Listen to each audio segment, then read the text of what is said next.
Hey guys, it's Haley and welcome to another bookish video.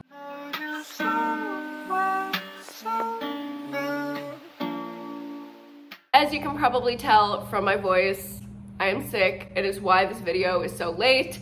Y'all, I've been miserable ever since I had COVID. I'm like dealing with the effects of long COVID and I'm just getting sick like every other week. Like my immune system is so suppressed. I have this like nagging cough that won't go away. Literally no doctor can figure out what's wrong with me. So love that for me. Please go get your vaccine if you haven't. I am vaxxed and boosted and I still am dealing with this. So please figure that out because I have been miserable. It's why this video is so late. I'm so sorry, but I'm excited to jump into my January wrap up finally and tell you guys all about the 22 books that I read this past month. Before we go ahead and dive into the book reviews, let's get into some stats. All of my stats are generated from Storygraph. So this is the mood breakdown of the books that I read. Obviously I read 22 books, I already said that, for a total of 6,526 pages. And then the moods that I read from are pretty much the same. The biggest little pieces of the pie are always dark, mysterious, tense reads. And then I had a pretty even mix of pacing. Obviously I always have the more fast-paced books in the bigger piece, but I did have some medium and slow thrown in there as well. I had an almost even split of books that were under 300 pages and between 300 and 500 pages. I read one singular nonfiction book this month, and then the 21 others were all fiction. Here is the genre breakdown. I read mostly romance in January, which is super surprising to me, but I also got sucked into Kindle Unlimited, so it kind of makes sense because I was reading some series on there, followed closely by thrillers, contemporaries, mystery. We also have some new categories I've never had in here before. Sports, guessing that's because I read some sports romance, and food and drink. Not really sure where that one came from. My average rating across all 22 books was a 3.65, and I had 2 1-star reads already this year. Oof. 1 2-star, 1 2.5 star, 6 3 stars, a 3.5 star, 2 4 stars, a 4.5 star, a 4.75 star, and then finally I did end up having 7 5-star reads, which saved the month for me. One series in particular that I will talk to you about. And this is kind of the breakdown of how I read these pages throughout the month. As you can see, I had a couple spurts where I was reading a lot, and then there were 2 where it was like less. Those were when I was feeling sick, and surprise, I'm already sick again. So do you think I'm reading a lot right now? No. I could barely get myself to film this video, so. I also filmed quite a few vlogs this month, so I just want to get those out of the way because I hate repeating myself and I hate hearing other booktubers sit there and repeat themselves when I already watched a whole fucking vlog about what they're talking about. So I'm just gonna direct you there now for these books. For the entire off-campus series, I ended up reading the whole series in the month of January. I have a whole long reading vlog with all my thoughts about all 5 of these books. You can go check it out. I will link it up above and down below. I also did an entire reading vlog for The Love Hypothesis, one of the most hyped romance books of this past year and 2022. And spoiler alert, I gave this one 5 stars. I think it's a really fun vlog to see me like fall in love with a new favorite romance book. So definitely go watch that. I will link it for full thoughts. So those are the books that I really heavily covered in other videos. But now that we have all of that out of the way, let's go ahead and dive into the rest of the books that I haven't given you full thoughts about quite yet. As always, we're gonna start with the lowest rated books and work our way up to the highest rated. So diving into my 1-star books in January, first we have The Girl with the Dragon Tattoo by Stieg Larsson. This was a book that I had previously DNF'd, but I decided to go ahead and give her a second chance. It is a Swedish translated work of fiction. It is a mystery thriller, kind of an Agatha Christie style plot where this investigative journalist guy and his badass girl sidekick get drafted and kind of look into the disappearance of this wealthy man's granddaughter who is assumed dead because she's been gone for so long. And this book did surprise me, but it was just entirely too long, entirely too boring. I could not pay attention to all the meaningless information that was in this book. And that aspect of it really took away from my overall enjoyment of the plot, which was actually crafted well. I just think it was too confused. It went in too many directions. I needed to pick one thing, cut out about 200 pages, and it would have been a lot more effective as a mystery novel. I ended up giving it 1 star. For more in-depth thoughts of me reading this, I did feature this book in another video where I gave a second chance to multiple books that I have DNF'd in the past. But I just wanted to talk about it again because I feel like not a lot of people watched that video. If you missed it, I'll link it like I said, but I feel like not a lot of people watched it and are gonna want my thoughts, so I'll just go ahead and repeat them here. Very similar to the last one. In that video, I also read When You Disappeared by John Mars, and this one I also had previously DNF'd, and then I read again, and I ended up giving it 1 star. Now, there was some controversy about this in the comments, and I have a rebuttal. So if you like ranty, sassy Haley, you're about to be really happy because I'm literally about to tear this man apart. I'm sorry, but I have to. So wait, before I get ahead of myself, let me tell you what this book is about. It is a UK mystery thriller about this man who one day gets up and leaves his family, but his family doesn't know that. He doesn't leave a note or anything. So his wife and kids are dealing with this great loss, looking for his body, trying to find out what happened to him. And this man just yeeted out. He did not want to deal with his family. He said, bye. So we're following that story. And then we're also following a present day story 20 years after he left, where he now is coming back and trying to re-enter his old family's lives and say like, oh yeah, by the way, remember when I disappeared? Yeah, no, I just like left for a little bit, but like I'm back now. So basically this man is a grade A asshole. And a lot of the reasons why I gave this book 1 star was because of the way that this person was characterized and almost like, oh my God, hello plane is shaking my entire building. Is this like a fighter jet? Like what is happening? This character was not just an unlikable character, because I'm fine with unlikable characters. It was the fact that the author almost seemed to be like making excuses for this man's behavior. Like it was almost like he was trying to get us to understand this unlikable character, but I can see that in some instances. Like there are obviously morally great characters and I really enjoy that. However, I just don't think this was done effectively. And additionally, the way that every single woman was characterized in this book was extremely sexist. It was done with 0 tact whatsoever. And a lot of women's issues were actually touched on in this book, but because it was written by a man, I just felt that it came across as very extremely inauthentic and like this man had no idea what he was talking about whatsoever. And finally, the last reason that really just clinched the 1 star rating for me on this one is that one of the twists, and don't worry, this isn't really a spoiler, it's a very, very light spoiler. Don't read this book. It's fine if I spoil it for you. One of the twists in this book hinges on sexual assault. It's literally, I've never seen this done before. It's not a trope. It's literally not a trope, but it's the trope, like the use of sexual assault as miscommunication.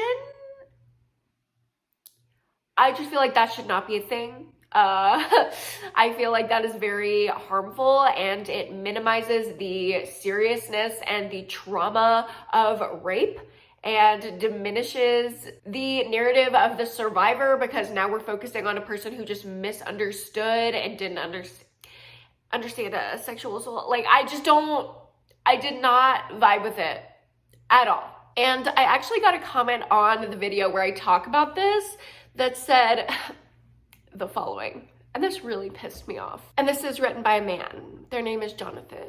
So I'm assuming that they identify as a man. And just based on the comment, I'm feeling like they do. They said, clearly his writing was strong enough to evoke an emotional response. No, my emotional response is not coming from the writing. The writing was not horror, right? It was not intended to evoke a horrified response. For me, that wasn't the intention. And it wasn't to create an emotional response of anger. It was actually intended to be shocking. You know, this is a thriller, so this was not the intended emotional response. I don't think John Mars wanted people to be mad at him because of the characterization of the female characters and the way that they're treated throughout the novel. Jonathan goes on to say, arguing in favor of representation in fiction is actually an intellectual fallacy. Not to mention a blatant political agenda / gatekeeping. So what Jonathan is referring to is he's mad that I said that men should not write about women's issues.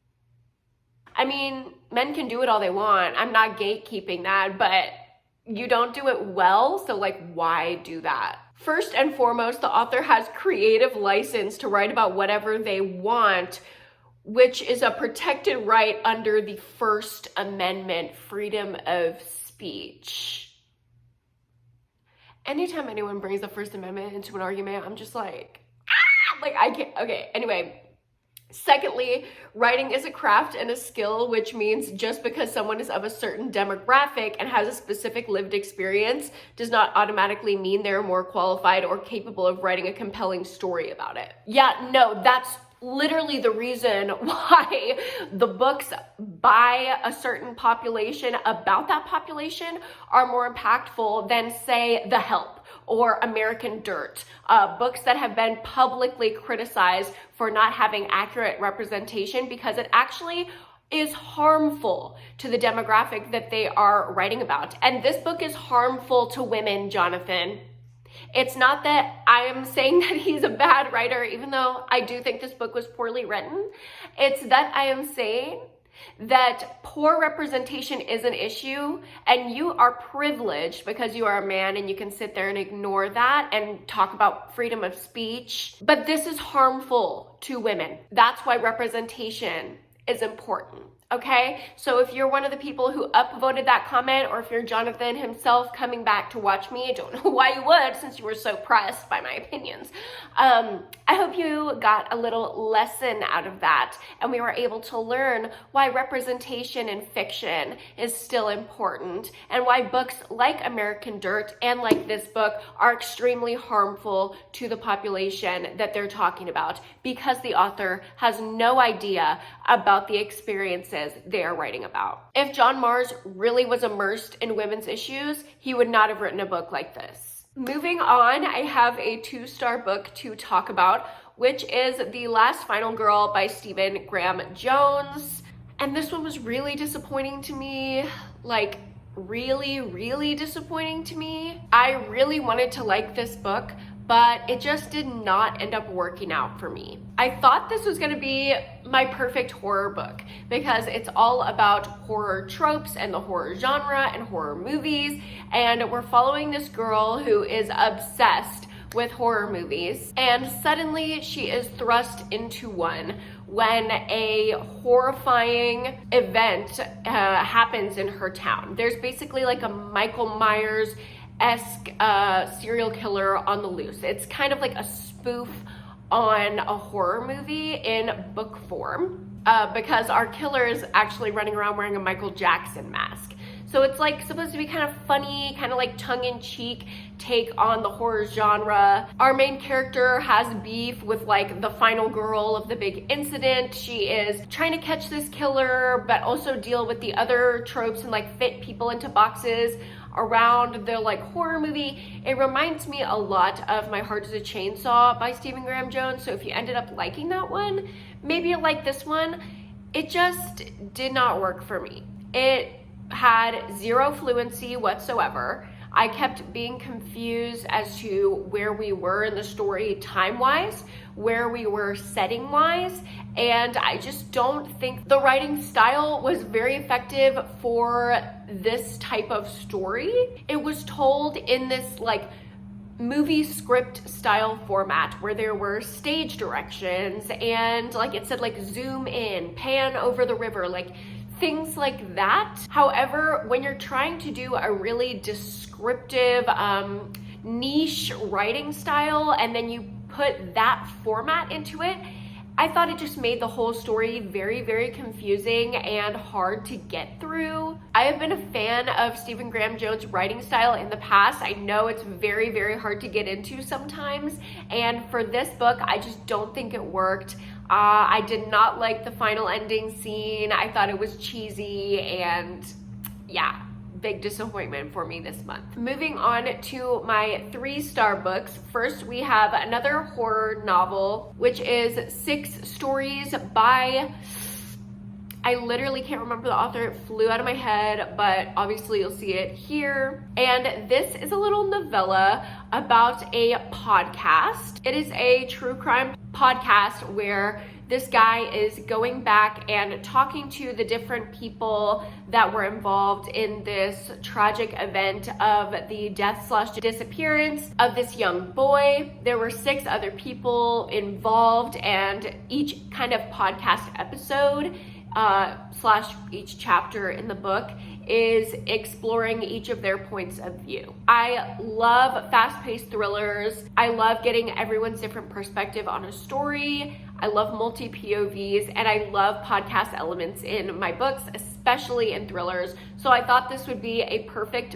horror book for me and a quick read. However, it ended up dragging a lot. I did overall like the plot. I liked the resolution. I liked what we came to. I liked the ambiguity of not knowing if this was like a natural forces event or like a murder committed by a human. I liked kind of parsing that out as I read, but again, it just dragged so much and I feel like a lot could have been cut out of it. It was already a pretty short book and I felt like it could have been like a 100-page novella and that would have been way more effective for me. I don't know. I was kind of meh about it, so I ended up just giving it 3 stars. Another 3-star book that I read this month was the 5th and final book in the Mindfuck series. This is a series by St. Abbey about a serial killer romance. This female serial killer falls in love with the FBI agent who is supposed to be tracking her down. Literally, this series, I will rave about it in a second, but the last book, book number 5, ended up only being a 3-star book for me. I did not like how the series ended. It did that thing that I don't like in thrillers where it just like goes off the rails and it was like exaggerated reality enough where I could believe it, and then it just switches into a place towards the end of a story where it just feels totally unrealistic. I suddenly don't care about the characters because they no longer feel real. And that was disappointing for me. However, I did still like following the characters and like I did like the way that things ended ultimately. So it was like pros and cons. I ended up landing on a 3-star, but once we get to the 5 stars, I will tell you more about my thoughts on the series. And my final 3-star book that I read this month was Pretty Things by Janelle Brown. This was a really highly anticipated thriller for me. I had heard really great things about it from some of my real life friends. And I actually have a signed first edition. So this is a very beautiful book that I will definitely be keeping on my shelves. But unfortunately, I was a little bit let down by this story. It is marketed as a thriller, but I felt like it was more of a darker contemporary story about this woman. It was very, very character driven. If you're not on board with slow paced, character driven stories, you're really not gonna like this. I think if you're expecting a fast paced thriller, this might let you down. But we're basically following this girl who is a scammer.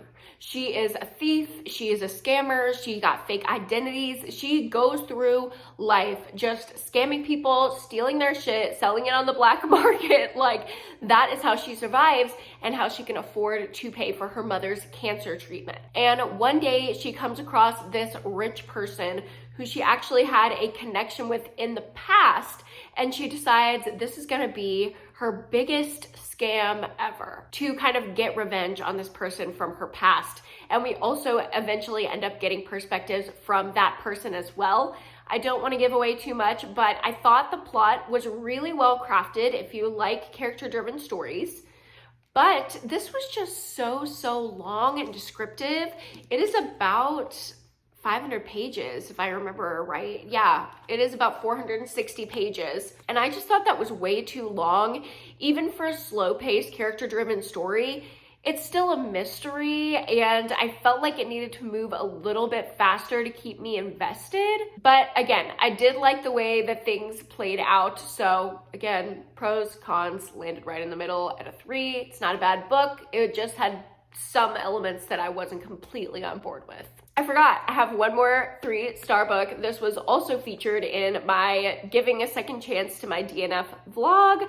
This is a thriller that I DNF'd a little bit ago, a couple years ago, because I did not like all of the corporate America talk. It's set in a workplace. It's all of these coworkers who get stuck in an elevator. They think they're doing like this fun team building escape room, but it ends up being something much more sinister. And I ended up pushing through the boring corporate talk. And I don't know, I predicted the ending, but I did enjoy it. I did get into the story and I was able to see past some of the more boring elements that caused me to DNF it. So just another book that I felt very about. For full in-depth thoughts, again, watch that DNF video. Now moving on to my 3.5-star book, I have I Know Who You Are by Alice Feeney, and I read this book for the Buzz Wordathon Challenge for January, which was reading a book with one of the 4 W's in the title. So obviously we have who in the title of this book, so it fit that challenge. And this is a thriller about an actress, a famous actress who is an extremely unreliable narrator, and things keep going on in her life. It seems like her life is just going wrong. Like, she is losing movie deals, her husband has gone missing, like all of this stuff is just like falling apart in her life. And we don't know if she's sabotaging herself, if she's going crazy, if she has a split personality, which y'all know I hate that on thrillers, or if there's truly somebody out to get this woman, because she claims that she has a stalker.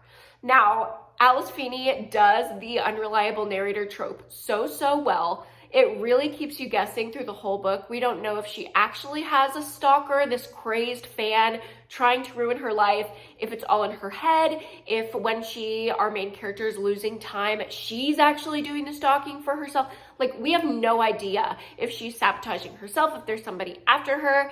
And I really liked the way that things played out. It was super surprising. And I was constantly guessing and like making theories about our unreliable narrator. I was actually gonna rate this book 4 stars.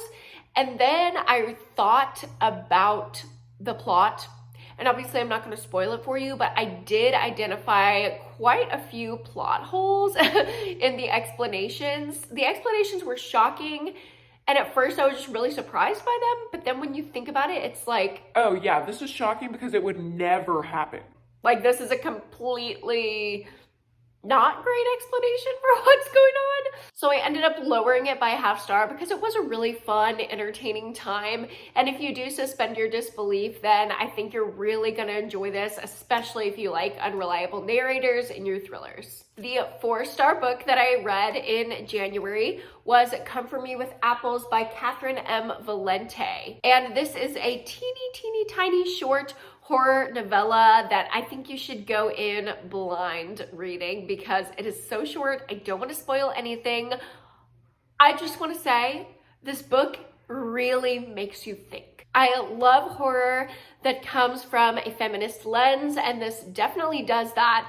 It had me really thinking about the symbolism and the commentary when I got to the end of the book, and I was blown away. I think if you're a religious person, particularly if you're a Christian person and also somebody who identifies with liberal political ideation, I don't really know how to say that. If you're liberal and Christian, I think this would be a book that would be very validating for you and really make you think critically. And I don't know, I think this book was phenomenal because it did that for me. However, you're probably wondering why I only gave this a 4-star instead of a 5. And I think I just wanted more. Like my brain was so like itched by this that I just wanted more of it. And I thought the ending cut off a little early. The last little chapter, the last page really, I wanted more out of it. I feel like maybe it was just too ambiguous and it was making me think too much. And I wanted something concrete that I could hold on to other than the greater metaphor that the book was getting across. But overall, really enjoyed this one. I think this one is one a lot of people are gonna like. I can't see anybody not liking this book. Well, it's feminist, so maybe Jonathan, maybe this one's not for you. Moving on to my 4.75 star book that I read this month, which is There Are No Saints by Sophie Lark. This is one of my first dark romances I've ever read. I read it on Kindle Unlimited. I read it at Amanda Ginger Snap Reads recommendation. Freaking love her. Thank you, my queen, for this recommendation because this book was amazing. Like, amazing. The amount of people that I've recommended this book to, just like in my DMs on the street, like my friends in real life who aren't readers, like the amount of people I've recommended this book to, I can't even quantify it. So many people. What makes this book so amazing is that it's like 50 Shades of Grey if there was a murder mystery thriller element, our main character was actually not annoying as hell, and if the sex was actually great, because the smut, oh my god, the smut in these books, please Sophie Lark, Please, I'm obsessed. Okay, let me collect myself and give you a synopsis before I just keep raving about this book. So we're basically following these two artists and they kind of compete when they come out with new exhibitions. One guy will come out with this crazy sculpture and this other guy will try to show him up with this painting, and like they kind of go back and forth. But the public doesn't know that they have another competition going on behind the scenes in which they murder people.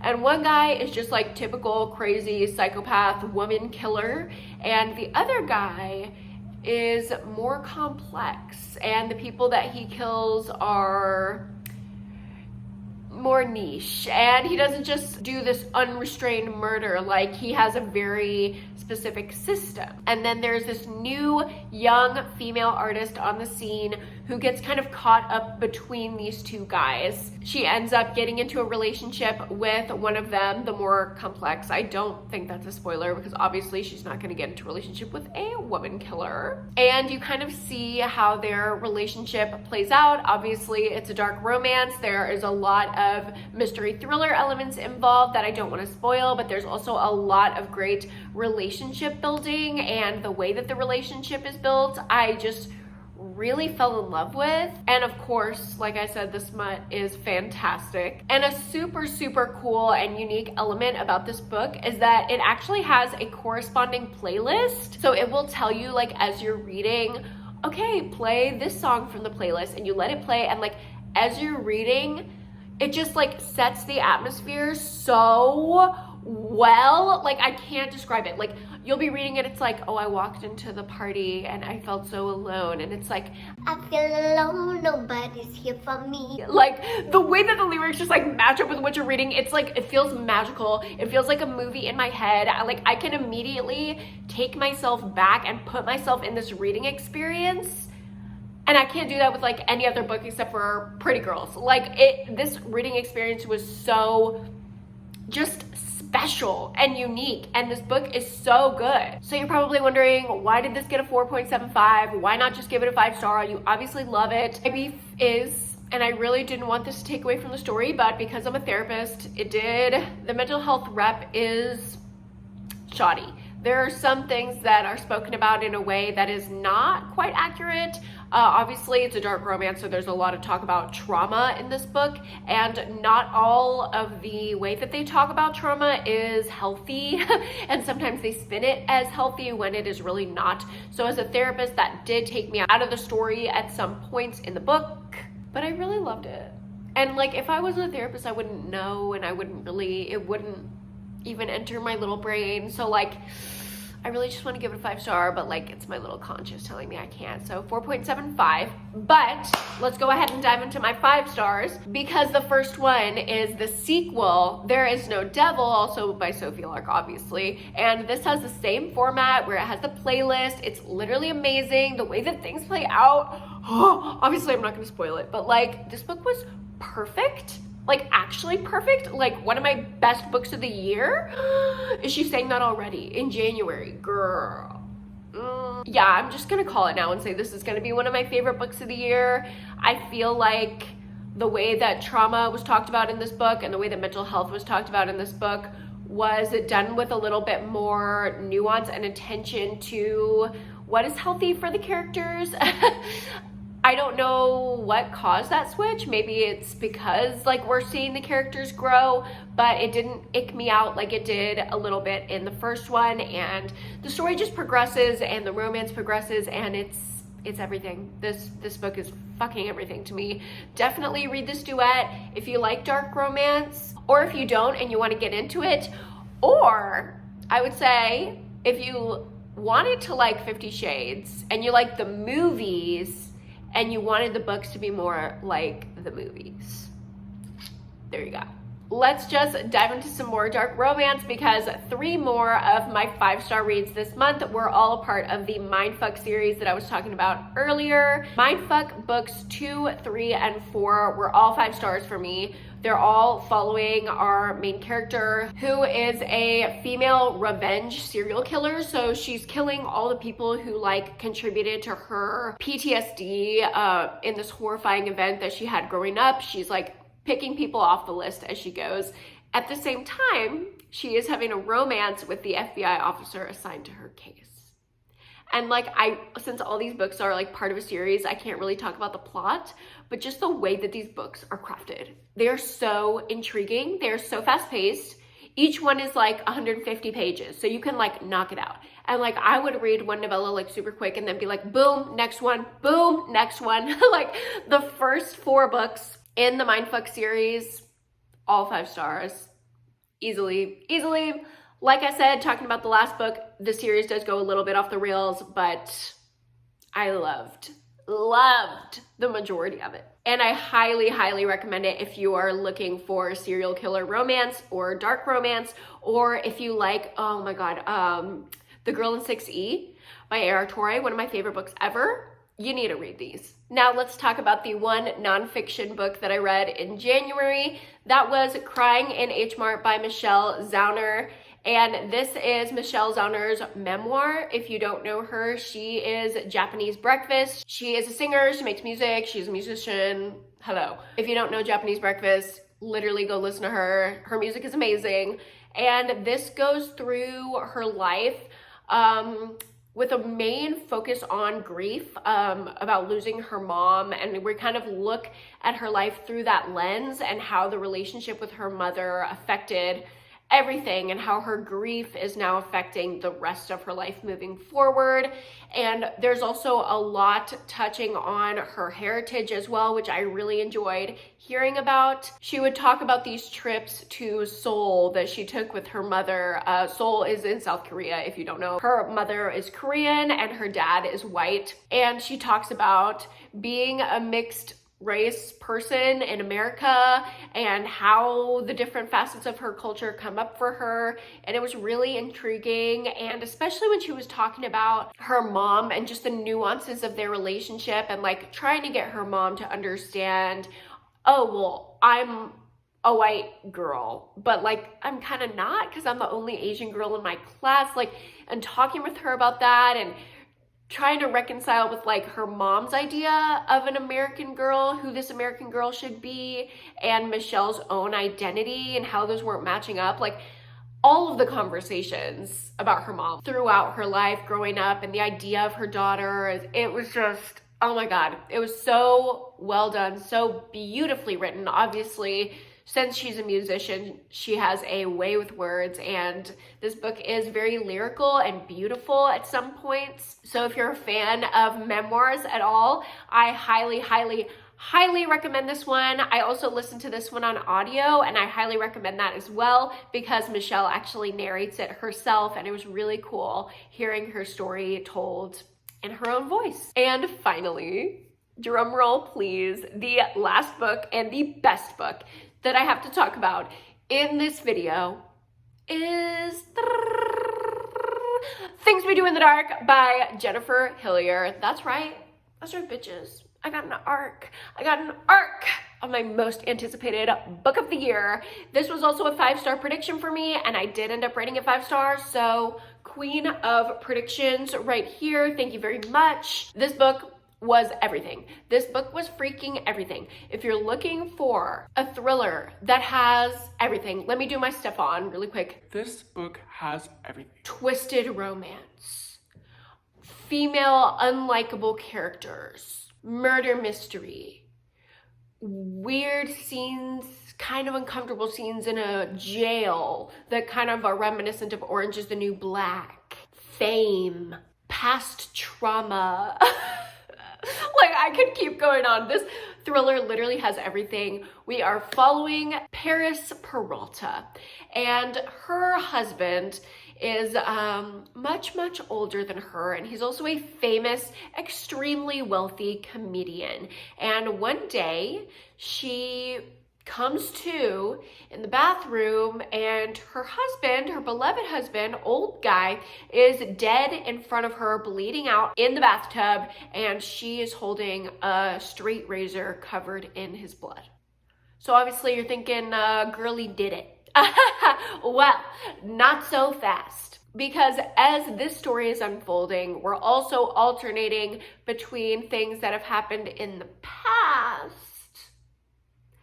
that might have to do with this case, because Paris is being blackmailed by somebody from her past who's threatening to expose all kinds of secrets that could affect if she stays in jail or not, and if she gets out, and if she's convicted, and if she gets put in jail on another charge. Like, there are just so many layers to the story, but it's not confusing. Like, when you read it, everything just comes together so perfectly, and I want to give away the ending so bad because it's just like, you think that something's one way, and then you read it, and you're like, oh my God, wait. The way that I was thinking about this the whole time I've been reading is just like, been turned on its head. It is so trippy. It reminded me a lot of Jar of Hearts in that way, and I just really freaking loved it. I liked the elements talking about like fame, and like I like that Paris is kind of this public figure, and I like talking about her husband Jimmy who dies, like him being a public figure, and then comparing that to the other timeline of these people just like in their trauma, like in this destitute state where they are desperate to live and they're just going to do anything it takes. Like, oh my God. And there's a podcast element. Did I mention there's a podcast element? Did I forget about that? Yeah. Somebody from the past is like looking into both cases, the thing from the past and Paris in the present day. And like there's a podcast element because he's going around interviewing people and we follow him. Oh my God. It is just one of the best books I've ever read. So fun, so entertaining, so fast paced, will suck you in, 5 stars. Cannot praise about this book enough. When it comes out, y'all need to run and scoop her up. So with that, those were all the books that I read in January, the first month of 2022. I hope you guys enjoyed hearing my reviews of all 22 of these books. And if you missed my thoughts on the other ones that I didn't give full thoughts on, again, all of that stuff will be linked. Thank you so much for watching. Don't forget to like this video if you liked it, subscribe to my channel if you haven't, and I will see you in my next video. Bye!